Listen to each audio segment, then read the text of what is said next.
কোর্সটা ভর্তি হতে চাইলে ডেসক্রিপশন বক্সে দেওয়া লিঙ্কটা তোমরা ফর্মটা ফিল আপ করতে ভুলো না। তো আমরা শুরু করি, মেজর টপিকটাতে এন্টার করি। তো ফার্স্টে কি বলেছে দেখো, লং রান প্রোডাকশন, রাইট? তো ফার্স্টে আমরা যে বিষয়টার উপরে এমফাসাইজ করব সেটা হচ্ছে লং রান প্রোডাকশন। তো লং রান প্রোডাকশনের বেসিক ডেফিনেশন কি আছে, মানে লং রান প্রোডাকশন বলতে কি বোঝায় এবং লং রান প্রোডাকশন ফাংশন কিভাবে আমরা ডেপিক্ট করে থাকি, তো সেই বিষয়টার উপরে ক্লাস। তো প্রথমে বলি লং রান প্রোডাকশন কি বলেছে দেখো, long run is a period where the firm is able to change the volume of capital along with the change in labour.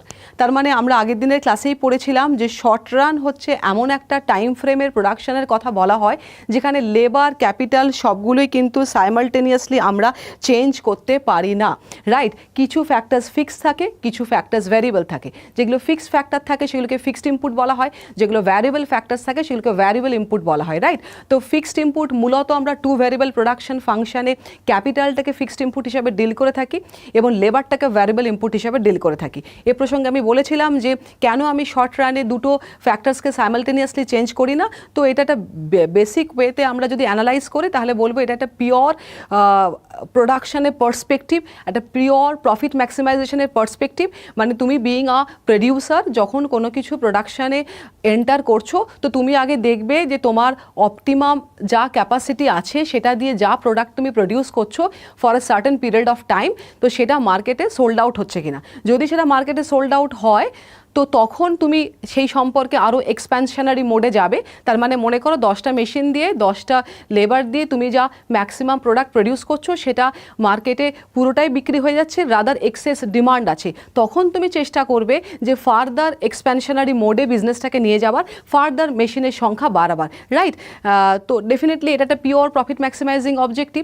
তো সেই জায়গা থেকে দাঁড়িয়ে শর্ট রানে আমাদের কিছু ফ্যাক্টর ফিক্স ছিল এবং কিছু ফ্যাক্টর ভ্যারিয়েবল ছিল।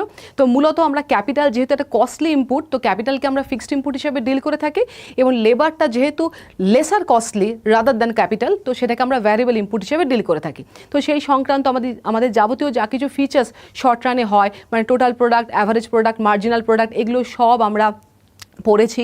তাদের মধ্যে কি রিলেশনশিপ আছে সেগুলো নিয়ে আমরা একটা ইন ডেপথ নলেজ নিয়েছি।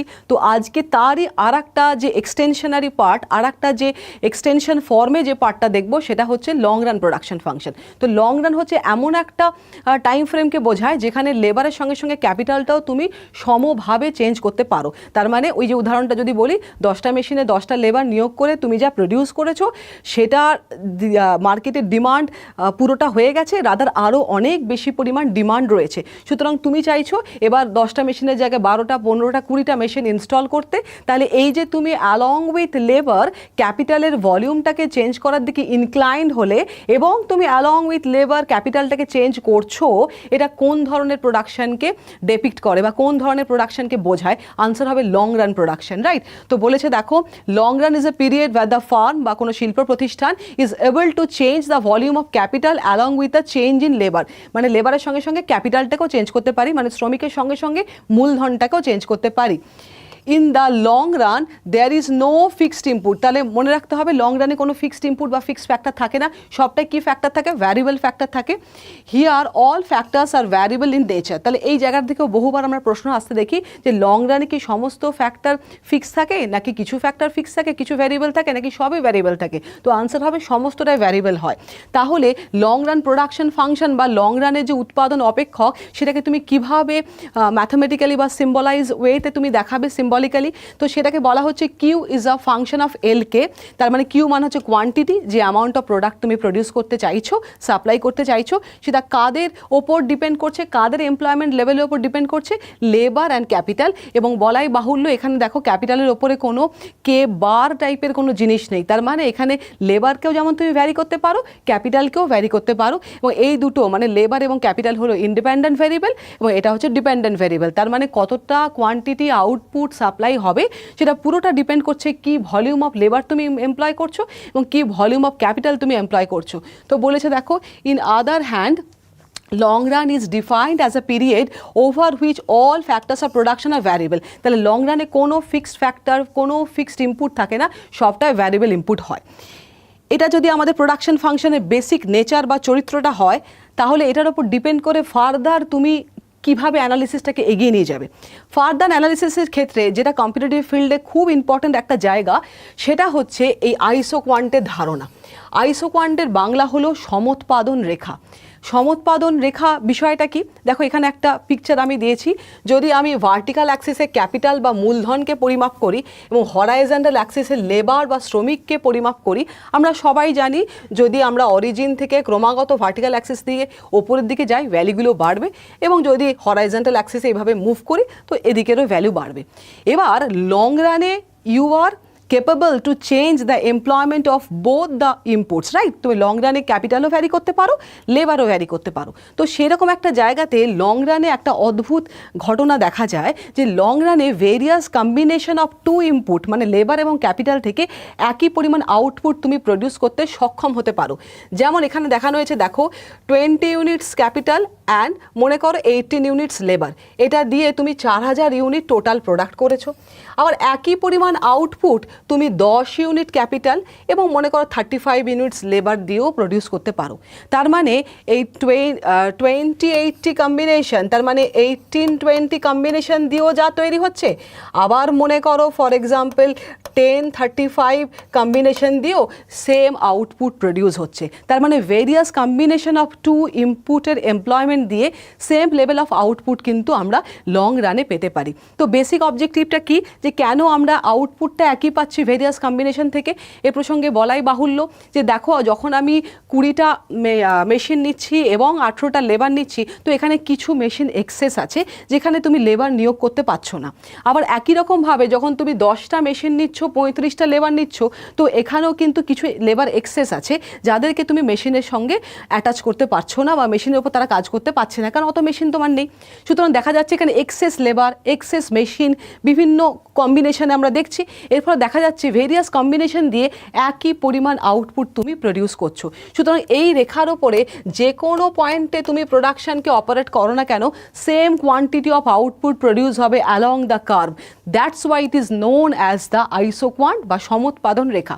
কি বলেছে দেখো, the term isoquant is iso product composed of two words. কি আছে দেখো, আইসো মানে হচ্ছে ইকুয়াল অ্যান্ড কোয়ান্ট মানে হচ্ছে quantity or product or output. তার মানে সমোৎপাদন রেখা, এই রেখা বরাবর উৎপাদনের পরিমাণটা সেম আছে।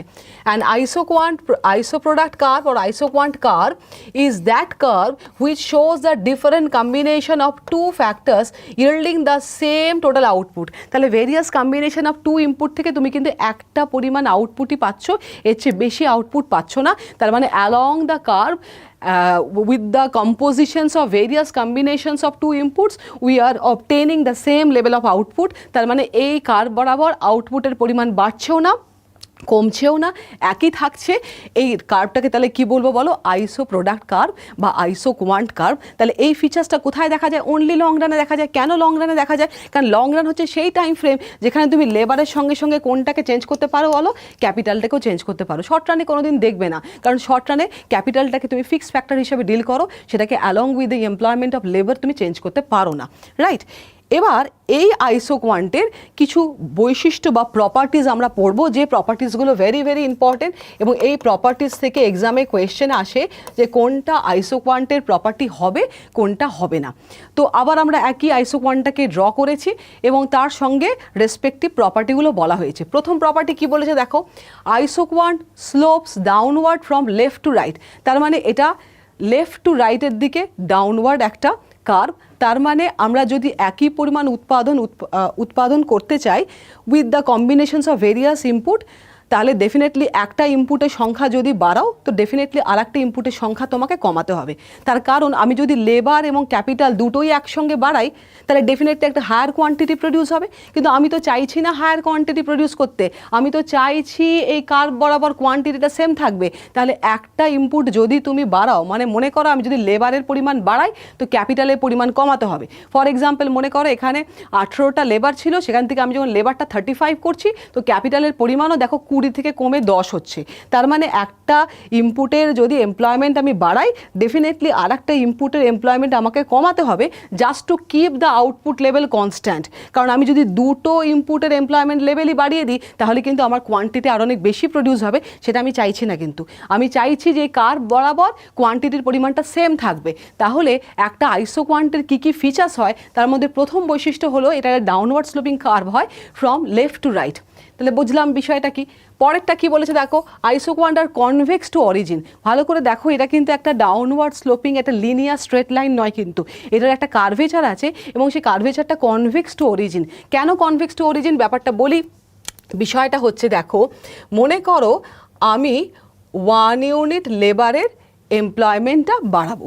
তো 1 ইউনিট লেবারের এমপ্লয়মেন্ট বাড়ালে প্রথমে মনে করো আমি 1 ইউনিট লেবারের এমপ্লয়মেন্ট বাড়াবো, তাহলে এখানে লেবারটা হচ্ছে 1 ইউনিট যেটা আমি বাড়াতে চাইছি। তাহলে 1 ইউনিট লেবারের এমপ্লয়মেন্ট বাড়াতে গেলে মনে করো প্রথমে আমি ক্যাপিটালটা কমাতাম 3 ইউনিট, রাইট। এবার একই পরিমাণ লেবার ইনপুট বাড়াবার জন্য আমি কিন্তু ক্যাপিটালটা কমাবো 2 ইউনিট। তারপরে একই পরিমাণ লেবার ইনপুট বাড়াবার জন্য আমি কিন্তু ক্যাপিটালটা কমাবো 1 ইউনিট। প্রশ্ন হচ্ছে এখানে কিন্তু লেবার প্রত্যেকটাই 1 ইউনিট করে তুমি বাড়াচ্ছ, কিন্তু কি পরিমাণ ক্যাপিটালটাকে রিপ্লেস করে বাড়াচ্ছ। প্রথমে ক্যাপিটালটাকে তুমি রিপ্লেস করেছিলে 3 ইউনিট, মানে 1 ইউনিট লেবারের নিয়োগ বাড়াবার জন্য ক্যাপিটালটা কমিয়েছিলে 3 ইউনিট। পরে 1 ইউনিট লেবারের এমপ্লয়মেন্ট বাড়াবার জন্য তুমি ক্যাপিটাল কমাচ্ছ 2 ইউনিট। তারপরে আবার 1 ইউনিট লেবারের এমপ্লয়মেন্ট বাড়াবার জন্য তুমি ক্যাপিটাল এমপ্লয়মেন্টটা কমাচ্ছ 1 ইউনিট। তার মানে আমি তোমাদের আগেই শেখালাম যে দুটো ইনপুট তো একসঙ্গে বাড়ানো যাবে না, কারণ আমরা এই বরাবর প্রোডাকশন লেভেলটাকে সেম রাখতে চাই। এবার কি রেটে এই সাবস্টিটিউশনটা হবে, এই রেটটা কিন্তু হচ্ছে ডেফিনেটলি ফলিং রেট। এই রেটটাকে বলা হয় MRTS, marginal rate of technical substitution, যেটার ফর্মুলাটা হচ্ছে -del K/del L। তার মানে এল যদি 1 ইউনিট আমি বাড়াতে চাই তাহলে ক্যাপিটালটা প্রথমে যদি আমি 3 কমাই, পরে 2 কমাচ্ছি, তারপরে 1 কমাচ্ছি, সুতরাং এটার ভ্যালুটা ক্রমাগত ফল করে। এবং এই যে ভ্যালুটা ক্রমাগত ফল করছে, রাদার এই আইসোকোয়ান্টের স্লোপ বা ঢালটা এই MRTS এলকে দিয়ে বোঝানো হয়। এবং এই ফিচার্সের জন্য এটা সবসময় কনভেক্স টু দ্য অরিজিন হবে। তার মানে কনভেক্স টু দ্য অরিজিন কেন হচ্ছে, যে একই পরিমাণ লেবারের এমপ্লয়মেন্ট বাড়াবার জন্য ক্যাপিটালটাকে কিন্তু তুমি প্রথমে যত ইউনিট কমাতে, তা যত সময় যাচ্ছে তত ক্যাপিটালের কিন্তু কমানোর হারটা কিন্তু তুমি কমিয়ে দিচ্ছ। এবার এটার কারণটা কি প্রশ্ন উঠতেই পারে, যে কেন আমি প্রথমে 1 ইউনিট লেবার বাড়াবার জন্য ক্যাপিটাল যদি 3 ইউনিট কমাই, পরে 1 ইউনিট লেবার বাড়াবার জন্য কেন ক্যাপিটাল 2 ইউনিট কমাচ্ছি, তারপরে কেন 1 ইউনিট লেবার বাড়াবার জন্য ক্যাপিটাল 1 ইউনিট কমাচ্ছি। নর্মাল লজিক হচ্ছে যত তুমি লেবারের সংখ্যা বাড়াচ্ছ, লেবার তোমার কাছে বেশি হয়ে যাচ্ছে, ক্যাপিটালটা তোমার কাছে কমে যাচ্ছে, এবং যেটা খুব ভ্যালুয়েবল হয়ে যাচ্ছে তোমার কাছে। কারণ যে জিনিসটা তোমার কাছে কম থাকবে সেটা ভ্যালুয়েবলই হয়। এখানে লেবারের সংখ্যা বেড়ে যাচ্ছে, এটা কোয়াইট আন্ডারস্ট্যান্ডেবল, শুধু লেবার দিয়ে প্রোডাকশনটা হবে না। সুতরাং প্রথমে আমি 1 ইউনিট লেবার বাড়াবার জন্য যতটা ক্যাপিটাল কমাতে পারতাম, পরে যখন লাগাতার লেবার বাড়িয়ে যাচ্ছি তোমার ক্যাপিটাল কমাবার হারটা কিন্তু কমছে। তার কারণ তুমি জানো লেবারের সঙ্গে সঙ্গে লেবারটা বাড়ছে, সেটা তোমার কাছে এক্সেস আছে, কিন্তু ক্যাপিটালটা তোমার কাছে স্কেয়ার্স হয়ে যাচ্ছে। ক্যাপিটালটা যেহেতু তোমার কাছে খুব দামি হয়ে যাচ্ছে, সেই জন্য প্রথমে তুমি 1 ইউনিট লেবারের জন্য যে পরিমাণ ক্যাপিটাল ত্যাগ করতে রাজি ছিলে, পরে কিন্তু 1 ইউনিট লেবারটা বাড়াবার জন্য তুমি ক্যাপিটালটা কিন্তু কম পরিমাণ ত্যাগ করতে চাইছো বা এটাকে ফরগো করতে চাইছো। কারণ তোমার কাছে ক্যাপিটালটা যত কমে যাচ্ছে সেটা তোমার কাছে ভ্যালুয়েবল হয়ে দাঁড়াচ্ছে, রাইট। তো সেই জন্য দেখা যায় রেটটা ক্রমাগত কমতে থাকে, এবং এই রেটটা কমার জন্য এই কার্ভটা কেমন হয়, কনভেক্স টু দ্য অরিজিন হয়। সেই জন্য বলা হয়েছে দেখো isoquants R convex to the origin. তাহলে আশা করি এই দুটো পয়েন্ট তোমাদের কাছে ক্লিয়ার হয়েছে। আচ্ছা, নেক্সট বিষয়টা কি বলেছে দেখো, নেক্সট যে বিষয়টা বলেছে থার্ড পয়েন্ট, 2 আইসোকোয়ান্টস নেভার কাট ইচ আদার। আচ্ছা, এই বিষয়টাতে আমি যাব, তার আগে একটা জিনিস আমি বোঝাতে চাইবো, সেটা হচ্ছে পয়েন্ট নাম্বার 4। পয়েন্ট নাম্বার 4 কি বলেছে দেখো, higher isoquant represent higher level of output. তার মানে যদি আমি একটা হায়ার আইসোকোয়ান্টসে চলে যাই, ফর এক্সাম্পল মনে করো আমি একটা হায়ার আইসোকোয়ান্টসে চলে গেলাম, তো হায়ার আইসোকোয়ান্টসে মনে করো এই আইসোকোয়ান্টসে উৎপাদনের পরিমাণটা বেড়ে মনে করো 5000, রাইট। তার মানে কেন এটা হায়ার আইসোকোয়ান্টসটা হায়ার লেভেল অফ আউটপুটকে ডিফাইন করছে, তার কারণ হচ্ছে দেখো ফর এক্সাম্পল আমি যদি এই পয়েন্টটা নিয়ে ডিল করি, এখানে 20 ইউনিট ক্যাপিটাল এবং 18 ইউনিট লেবার দিয়ে তুমি 4000 ইউনিট তৈরি করতে পেরেছিলে। এবার যদি আমি ক্যাপিটালের পরিমাণ একটুও না কমিয়ে লেবারের সংখ্যাটা বাড়াই, তার মানে ডেফিনেটলি ওখানে আমাদের লেবারটা কম ছিল। এবার লেবারটার সংখ্যা যদি তুমি বাড়াচ্ছ along with keeping the capital level constant, মানে আগে কি ছিল, ক্যাপিটালটা বেশি ছিল, লেবারটা কম ছিল। এবার তুমি ক্যাপিটালের পরিমাণটা এক রেখে যদি লেবারের সংখ্যাটা বাড়াও, ডেফিনেটলি প্রোডাকশন বাড়বে, কারণ আগে যে পরিমাণ মেশিন তুমি ইনস্টল করেছিলে সেটা এক্সেস মেশিন ছিল, তার এগেনস্টে লেবার অত ছিল না। কিন্তু যখন তুমি একই মেশিনটাকে রেখে লেবারের সংখ্যা বাড়াচ্ছ, সুতরাং মেশিনগুলো সব লেবার পাচ্ছে, তো ডেফিনেটলি প্রোডাকশনটা বাড়বে। এবং higher isoquants indicates higher level of output.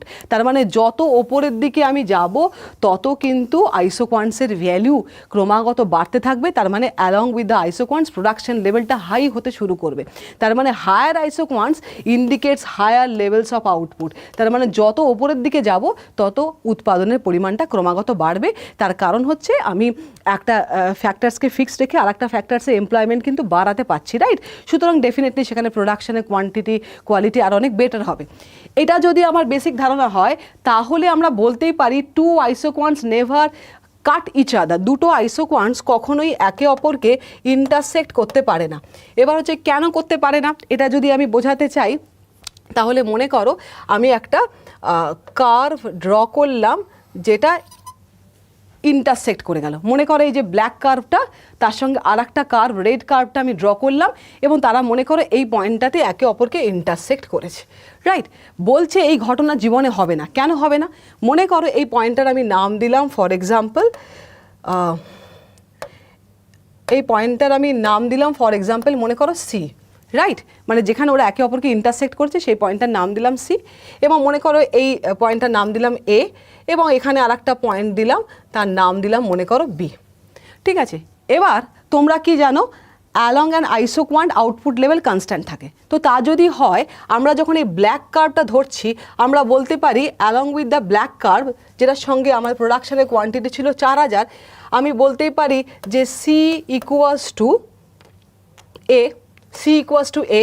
তার মানে সি পয়েন্টটাও ব্ল্যাক কার্ভের ওপরে পড়ে, এ পয়েন্টটাও ব্ল্যাক কার্ভটার ওপরে পড়ে। সুতরাং ওই কার্ভ দুটো, ওই কার্ভের ওপরে থাকা যে কোনো পয়েন্ট দিয়ে উৎপাদনের পরিমাণ তো একই হবে। সুতরাং they are actually the representing the same level of output. তার মানে সি কম্বিনেশনটা যে আউটপুট লেভেলটাকে রিপ্রেজেন্ট করে, এই কম্বিনেশনটাও সে একই আউটপুট লেভেলকে রিপ্রেজেন্ট করে, কারণ এরা অ্যালং দ্য সেম আইসোকোয়ান্ট রয়েছে। সুতরাং আমরা বলতেই পারি সি ইকুয়ালস টু এ। এবার যদি আমরা রেড কার্ভটার সঙ্গে দেখি, রেড কার্ভটার ক্ষেত্রে তুমি বলতে পারো নিশ্চয়ই যে সি ইকুয়ালস টু বি। কেন বলতে পারো? তার কারণ হচ্ছে যে সি পয়েন্টটা এবং বি পয়েন্টটা দুটোই এই রেড কার্ভ বরাবর আছে, সুতরাং এদের কম্বিনেশন দিয়ে আউটপুট লেভেলটা কিন্তু সেম হচ্ছে। সুতরাং আমরা বলতেই পারি যে সি ইকুয়ালস টু বি। এবার সি ইকুয়ালস টু যদি এ হয় আর সি ইকুয়ালস টু যদি বি হয়, তাহলে ডিস্ট্রিবিউটিভ ল অনুযায়ী আমরা বলতেই পারি যে A equals to B, A B পরস্পরের সঙ্গে সমান হবে। তার মানে এও যা আউটপুট ডিনোট করবে, বিও তাই আউটপুট ডিনোট করবে। কিন্তু কই, তা তো হচ্ছে না। এ তো একরকম আউটপুট ডিনোট করছে, বি তো একটা লোয়ার কার্ভ, সে তো অন্য আউটপুট ডিনোট করছে। সুতরাং আমরা কখনোই বলতে পারবো না যে এ আর বি সেম হতে পারে।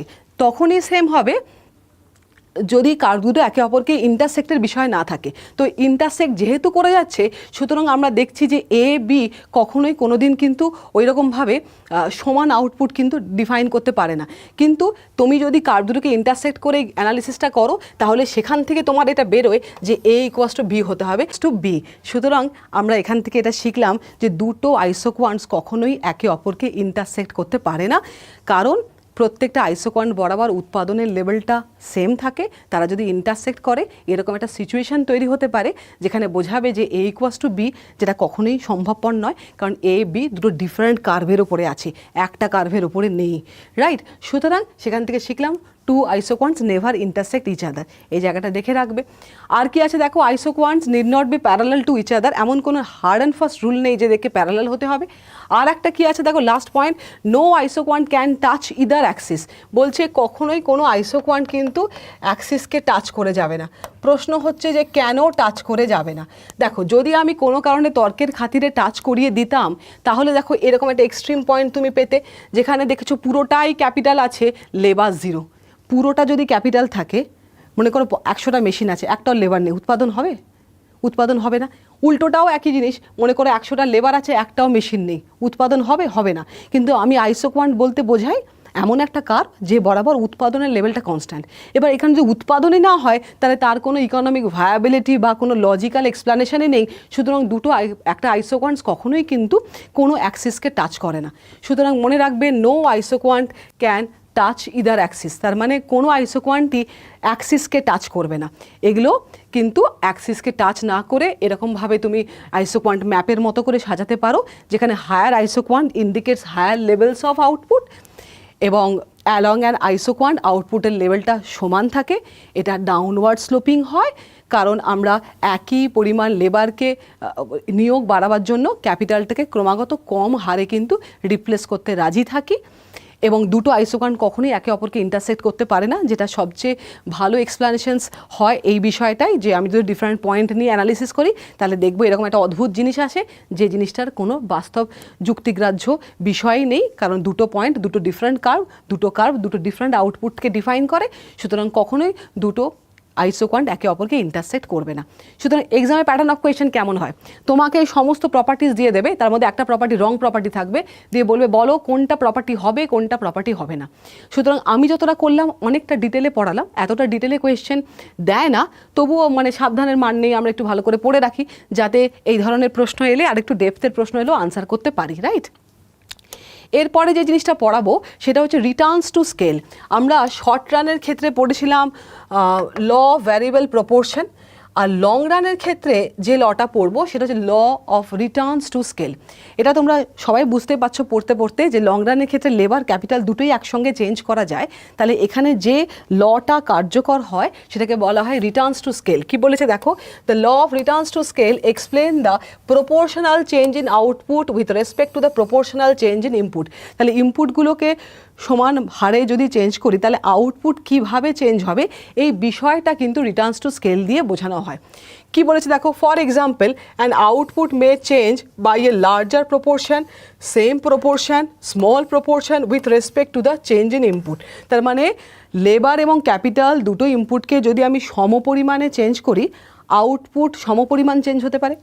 আউটপুট মোর দ্যান প্রপোর্শনেটলি বা মোর দ্যান সমপরিমাণ চেঞ্জ হতে পারে, আবার লেস দ্যান প্রপোর্শনেটলি মানে সমপরিমাণের চেয়ে কমও চেঞ্জ হতে পারে। সেটা হাত গুনে কিছু বলা যাবে না, তিনটে রকমের ফিচার্স আমরা দেখব। বলেছে দেখো, on the basis of this possibilities Returns to scale can be classified into 3 categories. তাহলে রিটার্নস টু স্কেলের কটা ক্যাটাগরি হয়? 3টে ক্যাটাগরি। 3টে ক্যাটাগরি কী কী আছে দেখো। প্রথম ক্যাটাগরি বলেছে increasing returns to scale. Increasing returns to scale এই ব্যাপারটা অত্যন্ত সহজ, ভালো করে ডায়াগ্রামটা দেখবে নিজেরাই বুঝতে পারবে। মনে করো হরাইজন্টাল অ্যাক্সিসে আমি লেবার নিলাম এবং ভার্টিক্যাল অ্যাক্সিসে আমি ক্যাপিটাল নিলাম। এবার মনে করো আমি এ পয়েন্টে আছি, তাহলে এ পয়েন্টে লেবার কত নিয়োগ করেছি 1 ইউনিট, ক্যাপিটাল কত নিয়োগ করেছি 1 ইউনিট। এবার যদি আমি লেবার এবং ক্যাপিটাল দুটোকেই মানে চেঞ্জ করি, মানে সম পরিমাণে চেঞ্জ করি, রাইট? সুতরাং প্রপোর্শনেটলি যদি চেঞ্জ করি, মনে করো লেবার ক্যাপিটাল দুটো ডাবল করলাম, লেবারের পরিমাণে ডাবল করলাম, ক্যাপিটালের পরিমাণে ডাবল করলাম। তাহলে আমি যদি এ পয়েন্টে প্রথমে উৎপাদন করে থাকি তাহলে সেটা কত কোয়ান্টিটি তৈরি হচ্ছিল? কোয়ান্টিটি 1। তাহলে আমি যদি লেবার এবং ক্যাপিটাল ডাবল করি তাহলে আমি আশা করছি ডাবল হবে কোয়ান্টিটি। কিন্তু আমরা দেখছি এই বি পয়েন্টটাতে যে কার্ভের মধ্যে আছে সেই আইসোকোয়ান্টের কোয়ান্টিটি কত আছে? 3। তার মানে doubling input you are get more than doubled output. তার মানে আমরা উৎপাদনের পরিমাণটা ডাবলের চেয়ে বেশি পাচ্ছি যখন আমি ইনপুটগুলো ডাবল পরিমাণ চেঞ্জ করেছি। এটাকে বলা হয় ইনক্রিজিং রিটার্নস টু স্কেল। তাহলে ইনক্রিজিং রিটার্নস টু স্কেল পরিষ্কার কথায় কি বোঝায়? যদি doubling input we are getting more than doubled output, তখন সেটাকে বলা হয় ইনক্রিজিং রিটার্নস টু স্কেল। তার মানে ইনপুটগুলোকে ডাবল করলাম, আউটপুট মোর দ্যান ডাবলড হলো। বলেছে দেখো, if the output of a firm increases more than proportion, তার মানে ডাবলের চেয়ে বেশি, to an equal percentage increase in all input, then the production is said to exhibit increasing returns to scale. তাহলে increasing returns to scale কি হয়? doubling input we are get more than doubled output. এর পরের পয়েন্টটা কি আছে দেখো, constant returns to scale। এটা কিভাবে বুঝবো? মনে করো একই ছবি, এবার আমরা বি পয়েন্টটা দিয়ে স্টার্ট করেছি। মনে করো আমার দুটো ইউনিট লেবার ছিল, দুটো ইউনিট ক্যাপিটাল ছিল, আমি আউটপুট তৈরি করেছিলাম 3 ইউনিট। এবার মনে করো আমি লেবার ক্যাপিটাল ডাবল করলাম, মনে করো লেবারের পরিমাণ 4 করলাম, ক্যাপিটালের পরিমাণ 4 করলাম, তাহলে আউটপুটটা এক্স্যাক্টলি ডাবলড হয়েছে। তার মানে Q3 থেকে দেখো Q6-এ মুভ করে গেছি। তার মানে বি টু সি এই যে মুভমেন্টটা, এই মুভমেন্টটাকে আমরা বলবো কনস্ট্যান্ট রিটার্নস টু স্কেল। তাহলে বি টু সি মুভমেন্টটাকে কী বলা হয়? Constant returns to scale. তার মানে doubling input we are get exactly doubled output, তাহলে এটাকে বলা হয় কনস্ট্যান্ট রিটার্নস টু স্কেল। কী বলেছে দেখো, when all inputs are increased by a certain percentage then the output increases by the same percentage, then the production function is said to exhibit the constant returns to scale। তাহলে constant returns two স্কেলে কী হয় পরিষ্কার মনে রাখবে, doubling input যদি আমরা exactly double output পাই তখন সেটাকে বলা হয় কনস্ট্যান্ট রিটার্নস টু স্কেল। আগেরটাতে কী হয়েছিল, doubling input we are get more than doubled output. তার মানে এ থেকে বি এর মুভমেন্টটা ছিল ইনক্রিজিং রিটার্নস টু স্কেল। আমি যদি বলি বি থেকে সি এর মুভমেন্টটা, এটা হচ্ছে কনস্ট্যান্ট রিটার্নস টু স্কেল। তার মানে প্রথমটার ক্ষেত্রে doubling input we are getting more than doubled output, Q1 থেকে Q3 চলে গেছি। আবার যদি আমি বি পয়েন্ট থেকে সি পয়েন্টের মুভমেন্টটা বলি, তাহলে doubling input we are get exactly double output, 3-এর জায়গায় 6 হয়েছে, রাইট। তার মানে আর কোনটা পড়ে থাকলো, আর পড়ে থাকলো ডিক্রিজিং রিটার্নস টু স্কেল। সেটা কোন পয়েন্টটা দিয়ে বুঝবো, মনে করো সি পয়েন্টটা দিয়ে স্টার্ট করছি। এখানে 4 ইউনিট লেবার ছিল, 4 ইউনিট ক্যাপিটাল ছিল। এবার যদি তুমি লেবারের পরিমাণটা ডাবল করে 8 করে দাও আর ক্যাপিটালের পরিমাণটাও ডাবল করে 8 করে দাও, তাহলে এখানে আগে কোয়ান্টিটি কত তৈরি হচ্ছিল, 6। এবার দেখো কোয়ান্টিটিটা তুমি ভাবছো ডাবল হবে বা ডাবলের চেয়ে বেশি হবে, না, উল্টে তুমি দেখছো 8 হলো। তার মানে ডাবলের চেয়ে কম হলো, ডাবলের বেশি হওয়ারও জায়গা নেই, ডাবল হওয়ারও জায়গা নেই, ডাবলের চেয়ে কম হয়েছে। তাহলে 6-এর জায়গায় কিন্তু এটা 12 হয়নি বা 18, 16, 20ও হয়নি। তার মানে কত হয়েছে, 8। তাহলে এটাকে বলা হয় ডিক্রিজিং রিটার্নস টু স্কেল। তার মানে সি থেকে ডি এর এই মুভমেন্টটা আমরা বলবো ডিক্রিজিং রিটার্নস টু স্কেল। তার মানে doubling input we are get less than doubled output. তার মানে কি বলেছে দেখো, the term diminishing returns to scale refers to the scale where the output increases in a smaller proportion than the increase in input. তার মানে কি শিখলাম, তার মানে আমরা একটা পরিষ্কার কথা শিখলাম, লং রান এমন একটা টাইম ফ্রেম যেখানে তুমি লেবার ক্যাপিটাল সবটাই চেঞ্জ করতে পারো, কিন্তু এটা বলা সম্ভবপর নয় হাত গুনে যে লেবার ক্যাপিটাল সমপরিমাণ চেঞ্জ করলে তোমার আউটপুট সমপরিমাণ চেঞ্জ হবে, বা আউটপুট সমপরিমাণের চেয়ে কম চেঞ্জ হবে, বা আউটপুট সমপরিমাণের চেয়ে বেশি চেঞ্জ হবে। It can happen, anything can happen, right. Anything can happen হওয়ার জন্য আমরা 3টে পসিবিলিটিস পাচ্ছি, increasing returns to scale, decreasing returns to scale, constant returns to scale. তো আমরা যখনই ইনক্রিজিং রিটার্নস টু স্কেল পড়ছি, বিষয়টা কি, doubling input we are get more than doubled output. যখন বলছি constant returns to scale, doubling input we are getting exactly doubled output. আর যখন বলছি decreasing returns to scale, doubling input we are getting less than doubled output. তার মানে C থেকে D এর মুভমেন্টটা ছিল decreasing returns to scale, B থেকে সি এর মুভমেন্টটা ছিল কনস্ট্যান্ট রিটার্নস টু স্কেল, এবং এ থেকে বি এর মুভমেন্টটা ছিল ইনক্রিজিং রিটার্নস টু স্কেল। এটা একটা পিকচারের মধ্যে 3টে জিনিস বুঝিয়ে দিলাম আমি। এটা ডিফারেন্ট পিকচার দিয়েও তুমি দেখাতে পারো, কোনো অসুবিধা নেই, কিন্তু একটা পিকচারে বোঝালে ব্যাপারটার মধ্যে একটা প্রিসিশন থাকে যে কি হচ্ছে বিষয়টা, এবং কোয়াইট আন্ডারস্ট্যান্ডেবল। দেখো যখন ডিক্রিজিং রিটার্নস টু স্কেল হয়েছে, দুটো আইসোকোয়ান্টের মধ্যে গ্যাপ বেড়ে যাচ্ছে, যখন কনস্ট্যান্ট রিটার্নস টু স্কেল হচ্ছে তাদের মধ্যে গ্যাপটা ইকুয়ালি থাকছে, আর যখন ইনক্রিজিং রিটার্নস টু স্কেল হচ্ছে তখন আইসোকোয়ান্টগুলো পাশাপাশি চলে আসছে, রাইট। সুতরাং এই বিষয়টাকেও একটুখানি খেয়াল করে রেখো। তো এইখানে এসে আমার বেসিক থিওরিটিক্যাল এরিয়াটা শেষ। এবার এটার ওপর বেশ কিছু এমসিকিউ করব, তোমরা এই এমসিকিউগুলোর আনসার দেবে, রাইট। তো প্রথমে ফার্স্ট এমসিকিউ কি বলেছে দেখো, along an isoquant output is constant, input is constant, cost is constant, utility is constant. বলো তন্নিষ্ঠা, অভিষেক, শতদ্রু, বলো কি হবে। অ্যালং অ্যান আইসোকোয়ান্ট কোনটা কনস্ট্যান্ট, সমোৎপাদন রেখা বরাবর কোনটা কনস্ট্যান্ট, এই কোয়েশ্চেনটার আনসার কি হবে বলো। আচ্ছা শতদ্রু আনসার দিলে 1A, very good, output is constant. তাহলে একদম ঠিকঠাকভাবে ক্লাসটা ফলো করা হয়েছে। আইসোকোয়ান্ট মানে হচ্ছে সমোৎপাদন রেখা, সুতরাং এটা বরাবর কোনটা কনস্ট্যান্ট থাকবে? আউটপুটটা কনস্ট্যান্ট থাকবে। সুতরাং প্রোডাকশন বা আউটপুট যেটা লেখা থাকবে সেটাই আনসার করবে, সুতরাং আউটপুট ইজ কনস্ট্যান্ট। তোমরা সবাই রাইট আনসার দিয়েছো, অভিষেকও রাইট আনসার দিয়েছো। আচ্ছা, এরপরে দেখো সেকেন্ড কোয়েশ্চেন কি বলেছে? আইসোকোয়ান্টস আর অলসো নোন অ্যাজ, আইসোকোয়ান্টস আর কি নামে পরিচিত? Equal revenue curve, equal cost curve, equal product curve, indifference curve. আচ্ছা বলো, কোয়েশ্চেন নাম্বার 2 এর আনসার কি হবে?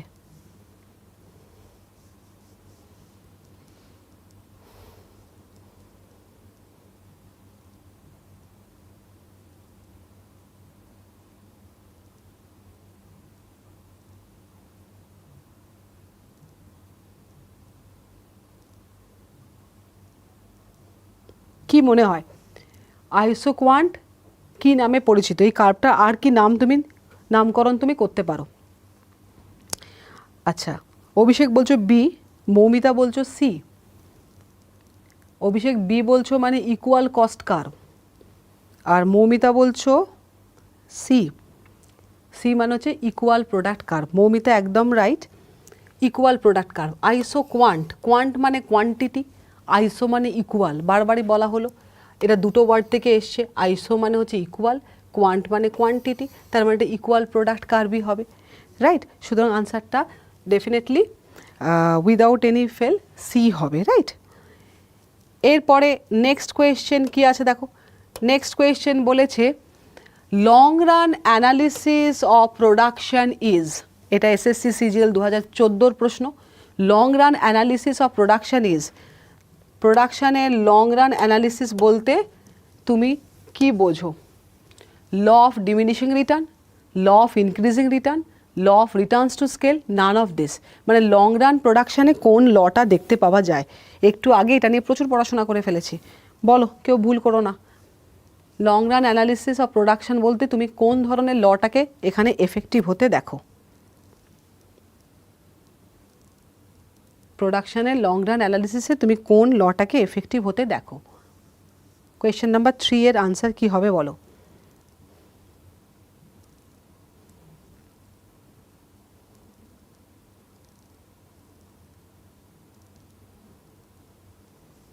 আচ্ছা, শতদ্রু বলছো 3C, ভেরি গুড। তার মানে law of returns to scale, বারবার বলা হলো law of returns to scale, যেটা আমরা increasing returns to scale, decreasing returns to scale, constant returns to scale, এই বিষয়গুলো দেখলাম, রাইট। সুতরাং আনসারটা ডেফিনেটলি রিটার্নস টু স্কেল হবে। আচ্ছা, পরের কোয়েশ্চেন কি আছে দেখো। Law of returns to scale indicates the responsiveness of total product when all inputs are, law of returns to scale কি বোঝাচ্ছে? বলছে যে রেসপন্সিভনেস মানে সাড়া দেওয়ার মাত্রা, কার সাড়া দেওয়ার মাত্রা? টোটাল প্রোডাক্টের সাড়া দেওয়ার মাত্রা। when all inputs, যখন সমস্ত উৎপাদনের উপকরণ রিমেন সেম, একই থাকে, are changed marginally, are change proportionately, none of this. বলো, যখন সেগুলোকে একই রকমই রাখি, নাকি মার্জিনালি প্রান্তিক চেঞ্জ করি, নাকি প্রপোর্শনাল চেঞ্জ করি, নাকি কোনোটাই করি না?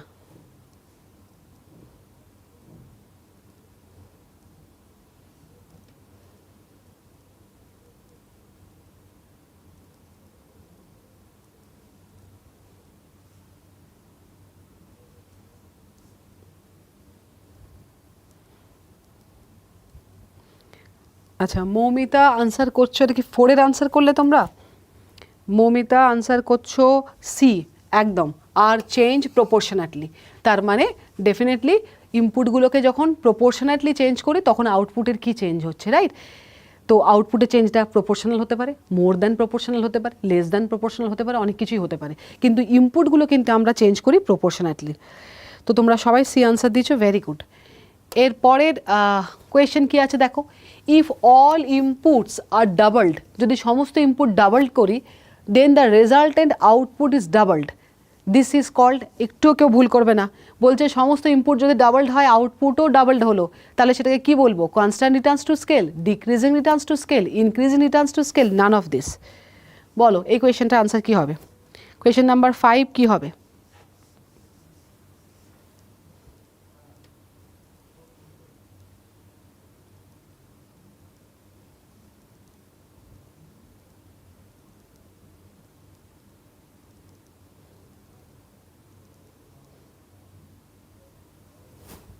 5A আর শতদ্রু বলছো 5A, very good, constant returns to scale, doubling input we are getting exactly doubled output, very good. পরের কোয়েশ্চেন কি আছে দেখো, last question, which of the following is not true for isoquant, কোনটা আইসোকোয়ান্ট সম্পর্কে সঠিক তথ্য নয়। কি বলেছে দেখো, isoquants are concave to origin, no isoquant can touch either axis, higher isoquant represent higher level of output, isoquant slopes downward from left to right. আচ্ছা, এই প্রশ্নটার আনসারও তোমাদের একদম সঠিকভাবে দেওয়া উচিত। বলো কোয়েশ্চেন নাম্বার 6 কি হবে?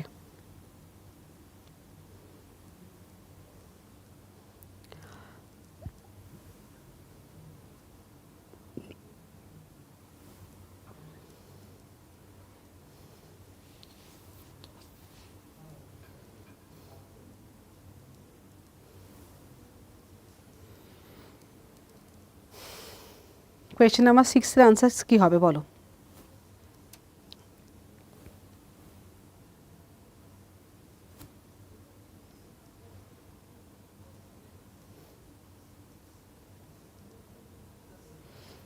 আচ্ছা, শতদ্রু বলছো 6A, একদমই রাইট, কারণ এখানে নট কথাটা important, concave to the origin বলা হয়নি, বলা হয়েছিল কনভেক্স টু দ্য অরিজিন। আর বাকিগুলো তো অবশ্যই হয়, no isoquant can touch either axis, higher isoquant represent higher levels of output, isoquant slopes downward from left to right.